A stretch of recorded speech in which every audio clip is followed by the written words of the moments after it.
Et dis-toi qu'aujourd'hui c'est Tariq Ramadan, mais demain c'est peut-être toi.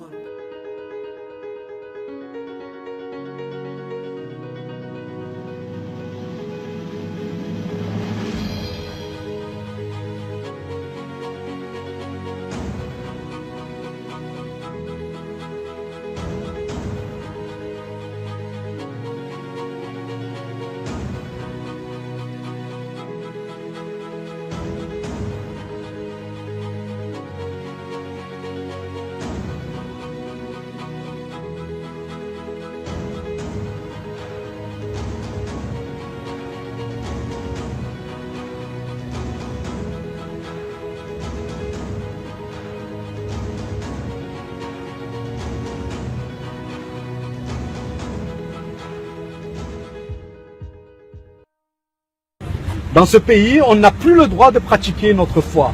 Quand on est là, c'est pas simplement pour dire on a le droit de porter un foulard ou de ne pas en porter.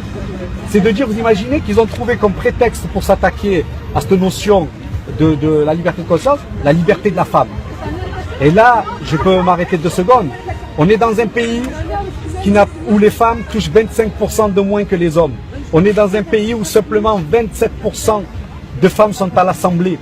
On est dans un pays où les femmes n'accèdent pas aux responsabilités, aux hautes responsabilités, alors qu'elles ont les mêmes compétences que les hommes. On est dans un pays où une femme meurt tous les 3 jours. Vous imaginez, ils viennent parler de l'égalité entre hommes et femmes. Vous êtes capable de dire à tout va que le burkini est interdit. Pourquoi vous n'allez pas vous les voir politiques et pourquoi vous ne leur dites pas pourquoi les femmes n'ont pas accès aux mêmes droits que les hommes? C'est pour ça que je dis que les médias jouent un rôle important. Parce que vous avez relayé en boucle tout ça. Toute la connerie humaine, vous la relayez en boucle. Que ce que nous faisons là est un droit. Et ils ne savent pas que c'est eux qui bafouent le droit. C'est-à-dire que vous êtes les premières à tomber dedans. Au nom du féminisme, vous êtes en train de parler, mais vous n'avez pas honte. Je parle à ceux qui nous regardent et à tout ce mouvement qui, au nom du féminisme, par exemple, mais vous n'avez pas honte. Franchement, vous arrivez à vous regarder sur une glace quand vous êtes capable d'aller dire à une femme ce que tu dois porter, alors que le combat, l'essence même du féminisme, c'est de dire que le corps appartient à la femme et qu'elle fait ce qu'elle veut de son corps.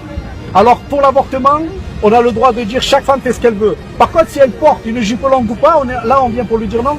Mais pour moi, c'est des hypocrites. Pour moi, le système français est un système hypocrite. C'est-à-dire qu'au lieu d'aller et de parler des vrais sujets et des vraies contradictions de nos politiques, vous n'avez pas honte, franchement, d'être dirigé par des gens qui sont condamnés par la justice, par des gens qui ont détourné de l'argent.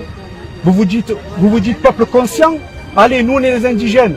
Nous on est les bas-fonds de la République. Mais vous qui n'êtes pas discriminés, vous qui n'avez pas de problème avec l'islam, vous n'en avez pas marre de voter pour toujours les mêmes et de tomber dans tous leurs pièges. On est là parce qu'on est en train d'essayer d'avoir la paix. On est là parce que ce que ça va conduire à l'affrontement. Arrêtez de parler encore, de vous penser qu'on est là pour l'islamophobie. Ça y est, vous l'êtes islamophobe. Vous l'êtes. Dans tous les corps de métier, on l'a. Magistrature, police, ça y est. Vous croyez qu'on vient dire arrêtez d'être islamophobe? On le sait que vous l'êtes. Vous pouvez rire. Vous savez pourquoi? Parce que si je suis là aussi, c'est par conscience. Parce que Dieu, il m'a dit, vous savez ce qu'il m'a dit, Dieu à moi? Il vous a rien dit à la plupart d'entre vous puisque vous avez renoncé. Mais moi, vous savez ce qu'il m'a dit à moi, Dieu? Il m'a dit que quand tu as une injustice, tu te lèves et tu dois toujours être juste.